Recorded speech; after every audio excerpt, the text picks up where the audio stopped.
JD 26, third district, and hobbies, and I want to show you the blink cam. And what I'm going to do is I'm going to click on the icon. It says B. It's going to log in. It's going to look like that.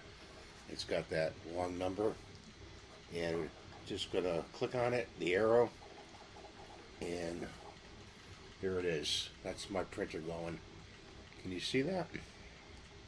It's very, very clear. I mean, and it's very easy to set up. It's only 20 bucks on Amazon to get. I know I don't promote things, but I do promote things. And if you need a 3D printer cam for your A1 Bambu, that's the one to get. Thanks for watching. Have a great day. We'll see you next time. Bye for now.